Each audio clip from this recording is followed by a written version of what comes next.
नमस्कार, प्रतियोगिता के यूट्यूब चैनल में आपका स्वागत है। आज हम आपके लिए लेकर आए हैं हिंदी साहित्य से जुड़े हुए टॉप 20 मोस्ट इम्पॉर्टेंट क्वेश्चंस जो आपके सिविल एग्जाम्स के लिए बहुत इंपॉर्टेंट है। तो वीडियो को ध्यान से देखें और एंड तक बने रहें। तो शुरू करते हैं। पहला प्रश्न है, शिव सिंह सेंगर के अनुसार तुलसीदास के द्वारा रचित ग्रंथों की संख्या बताई गई है। तो शिव सिंह सेंगर के अनुसार जो है तुलसीदास के द्वारा रचित ग्रंथों की जो संख्या बताई गई है वो है 18। ऑप्शन नंबर डी इसका सही आंसर है। अगला प्रश्न है, तुलसीदास को मुगल काल का सबसे बड़ा आदमी किसने कहा है। तो तुलसीदास को मुगल काल का सबसे बड़ा आदमी कहा है बिसेंट स्मिथ ने। ऑप्शन नंबर बी इसका सही आंसर है। बिसेंट स्मिथ ने जो है तुलसीदास को मुगल काल का सबसे बड़ा आदमी माना है। अगला प्रश्न है, तुलसीदास के किस ग्रंथ में सूरदास की भ्रमर गीत परंपरा का निर्वहन हुआ है। तो तुलसीदास का ग्रंथ है कृष्ण गीतावली, जिसमें सूरदास की भ्रमर गीत परंपरा का निर्वहन हुआ है। तो ऑप्शन नंबर डी इसका सही आंसर है। अगला प्रश्न है, बरवे रामायण में कुल कितने छंद हैं। तो बरवे रामायण में जो है कुल 69 छंद है, 69। ऑप्शन नंबर ए इसका सही आंसर है।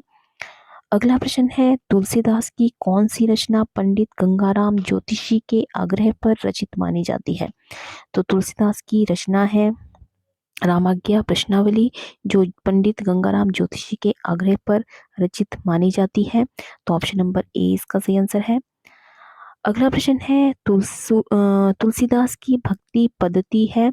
तो तुलसीदास की भक्ति पद्धति जो है वो दास्य भाव की मानी जाती है। तो ऑप्शन नंबर बी इसका सही आंसर है। अगला प्रश्न है, वेनी माधव दास के अनुसार तुलसी की सर्वप्रथम रचना है। तो वेनी माधव दास के अनुसार तुलसी की सर्वप्रथम प्रथम रचना जो है वो मानी जाती है गीतावली। ऑप्शन नंबर सी इसका सही आंसर है। अगला प्रश्न है, रामलल्ला नहशो में किस छंद का प्रयोग हुआ है। तो रामलल्ला नहशो में जो है वो अरुण छंद का प्रयोग हुआ है। सॉरी, सोहर छंद का जो है इसमें प्रयोग हुआ है। तो ऑप्शन नंबर सी इसका सही आंसर है, सोहर छंद। अगला प्रश्न है, 1923 ईस्वी में नागरी प्रचारिणी सभा काशी द्वारा तुलसी ग्रंथावली का प्रकाशन कितने खंडों में किया गया। तो 1923 ईस्वी में नागरी प्रचारिणी सभा काशी द्वारा तुलसी ग्रंथावली का प्रकाशन जो है वो कुल 2 खंडों में किया गया। तो ऑप्शन नंबर ए इसका सही आंसर है। अगला प्रश्न है, आचार्य रामचंद्र शुक्ल के अनुसार तुलसीदास का जन्म स्थान है। तो आचार्य रामचंद्र शुक्ल के अनुसार तुलसीदास का जन्म स्थान माना जाता है राजापुर। ऑप्शन नंबर डी इसका सही आंसर है, राजापुर। अगला प्रश्न है, कलम का सिपाही किसकी रचना है। तो कलम का सिपाही जो है वो अमृत राय की रचना है। ऑप्शन नंबर सी इसका सही आंसर है। अगला प्रश्न है, किरातार्जुनीयम के प्रत्येक सर्ग का अंतिम पद क्या है। तो किरातार्जुनीयम के प्रत्येक सर्ग का अंतिम पद है लक्ष्मी। ऑप्शन नंबर ए इसका सही आंसर है।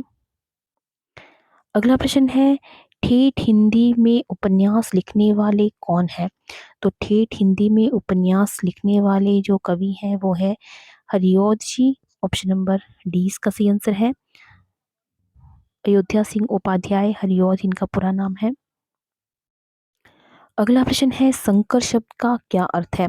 तो संकर शब्द का अर्थ होता है दो भाषाओं के शब्दों से मिलकर बना हुआ शब्द जो है वो संकर शब्द कहलाता है। तो ऑप्शन नंबर डी इसका सही आंसर है। अगला प्रश्न है, किस आचार्य ने अलंकार और अलंकार्य में अभेद माना है। तो अलंकार और अलंकार्य में अभेद माना है आचार्य रामचंद्र शुक्ल ने। ऑप्शन नंबर डी इसका सही आंसर है। अगला प्रश्न है,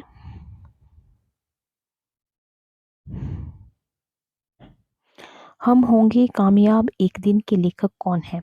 तो हम होंगे कामयाब एक दिन के लेखक हैं Girja Kumar Mathur. Option number D इसका सही आंसर है।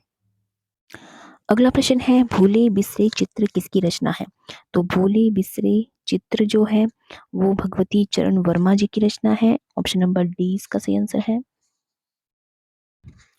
अगला प्रश्न है ध्रुव स्वामिनी नाटक में कितने अंक हैं? तो ध्रुव स्वामिनी नाटक में जो है कुल 3 अंक है। ऑप्शन नंबर डी इसका सही आंसर है 3।